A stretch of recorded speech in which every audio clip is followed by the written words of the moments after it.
నాగార్జున అభిమానులు నాగార్జున దగ్గర నుంచి ఎప్పుడెప్పుడు నెక్స్ట్ సినిమా అనౌన్స్ చేస్తాడా అని చెప్పి వెయిట్ చేస్తున్నారు అనమాట. మరి మన కింగ్ నాగార్జున ఎందుకు ఇంకా అనౌన్స్ చేయట్లేదు అంటే చాలా కన్ఫ్యూజన్లో పడ్డాడని చెప్పి సోషల్ మీడియాలో విపరీతమైన న్యూస్ అయితే వస్తున్నాయి. కన్ఫ్యూజన్లో ఎందుకు పడ్డాడు అంటే జనరల్గా ఏ అభిమానులకైనా ఏముంటుంది, ఆయన హీరోలా కనిపించాలని ఉంటుంది. కానీ రీసెంట్గా చూసుకుంటే కుబేరా కానీ కూలీ కానీ డిఫరెంట్ క్యారెక్టర్స్, కానీ సూపర్ క్యారెక్టర్లో పవర్ ఉన్నటువంటి క్యారెక్టర్. కూలీలో ఒక సూపర్ నాగార్జున యాక్టింగ్ కానీ అది కానీ, అంటే ఆ క్యారెక్టర్కి నాగార్జున సరిపోతాడు అని డైరెక్టర్ నమ్మడము, ఆయనకి ఛాన్స్ ఇవ్వడము, ఆయన యాక్టింగ్ ఎరగదీయడము, రజనీకాంత్తో సమానంగా దగ్గర యాక్టింగ్ చేశాడు. సో వాళ్ళిద్దరూ స్క్రీన్ మీద ఉన్నప్పుడు సూపర్ ఉందన్నమాట. ఆ సీన్స్ కానీ అవి కానీ ఒక రేంజ్లో ఉన్నాయి. అట్ ద సేమ్ టైం కుబేరాకు వచ్చేటప్పటికి ఎమోషనల్గా లాస్ట్లో ఇచ్చినటువంటి టచ్ మాత్రం సూపర్ ఉంటుంది. కానీ కాకపోతే కొంత ఫ్యాన్స్ డిసప్పాయింట్ అయ్యారు. ఎందుకు అంటే నాగార్జున కొంచెం నెగిటివ్ షేడ్లో కనబడటం ఏంటంటే కొంత జనాలకు నచ్చలేదు. సిబిఐ ఆఫీసర్ అయ్యుండి కూడా అలాగా నెగిటివ్ ఇదిలో ఉండడం. జనరల్గా ఏంటంటే నాగార్జున అనే ఒక హీరోలో, ఒక పాజిటివ్ రోల్లో, ఒక ఎనర్జెటిక్ రోల్లో, ఒక చాలా మంచి అసలు ఇప్పటికీ నాగార్జున అంటే నిన్నే పెళ్ళాడతా సినిమా అలా చరిత్రలో నిలిచిపోతుందన్నమాట. ఆ లుక్, ఆ స్టైలు.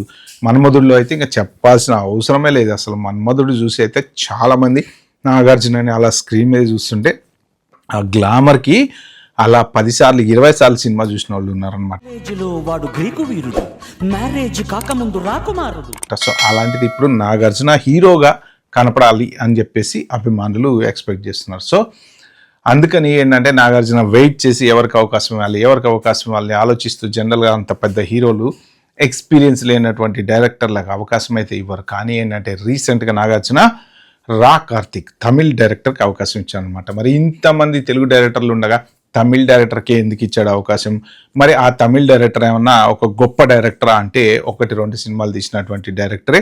రీసెంట్గా చూసుకుంటే మేడ్ ఇన్ కొరియా అనేటువంటి సినిమా తీసినటువంటి డైరెక్టర్ అనమాట. సో జనరల్గా ఒక్కొక్కసారి ఏంటంటే 1-2 సినిమాలు తీసిన ఆ డైరెక్టర్లు తీసినటువంటి సినిమాలో ఉండేటువంటి డెప్త్ కానీ, సో వాళ్ళ టేకింగ్ కానీ, వాళ్ళ విధానం కానీ, వాళ్ళు ఎంచుకున్నటువంటి స్టోరీ కానీ, దాన్ని బట్టి కూడా ఇలాంటి ఎక్స్పీరియన్స్డ్ ఆర్టిస్టులు ఎవరైతే ఉంటారో వాళ్ళు జడ్జి చేయగలుగుతారు అనమాట. సో కార్తిక్ చెప్పినటువంటి స్టోరీ నాగార్జునకి నచ్చుండొచ్చు, దాంట్లో నాగార్జునకి మంచి ఎలివేషన్ ఉండుండొచ్చు, లేకపోతే ఆ పర్టిక్యులర్ క్యారెక్టర్ ఏదైతే నాగార్జున చేయబోతున్నాడో దానికి సంబంధించినంత వరకు ఒక మంచి పెర్ఫార్మెన్స్ ఓరియంటెడ్గా ఉండొచ్చు. ఎందుకంటే జనరల్గా ఆ పర్టిక్యులర్ పొజిషన్లో ఉన్నటువంటి వాళ్ళు ఏంటంటే ఒక పవర్ఫుల్ క్యారెక్టర్ కోరుకుంటారు అనమాట. అందుకనే కుబేరలో కానీ లేకపోతే దీంట్లో కానీ మన కూలీలో కానీ అంత పవర్ఫుల్ క్యారెక్టర్ చేశారనమాట నాగార్జున. సో దీంట్లో కూడా ఒక పవర్ఫుల్ క్యారెక్టర్ ఉండబోతుంది. మరి మాస్లో చూపిస్తారా, క్లాస్లో చూపిస్తారా? మన్మధుడు క్లాసు, ఘరానా బుల్లో టైప్లో మాసు, ఈ 2 లుక్లో ఏ లుక్లో తీసుకొస్తారు అంటే ఆ డైరెక్టర్ కూడా నాగార్జున మీద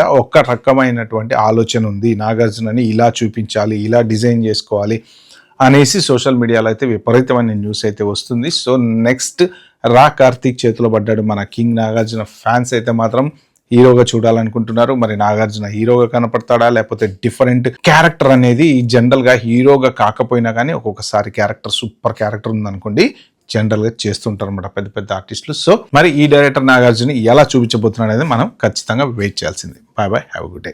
అండ్ ఇలాంటి మంచి ఇన్ఫర్మేషన్ మీకోసం రావాలంటే మాత్రం మీరేం చేయాలో తెలుసు కదా, సబ్స్క్రైబ్ చేసుకోండి, కింద బెల్ ఐకాన్ నొక్కి పెట్టుకోండి, అలాగే లైక్ చేయండి. ఈ వీడియో ఒక 4 చేరుతుంది. Bye have a good day.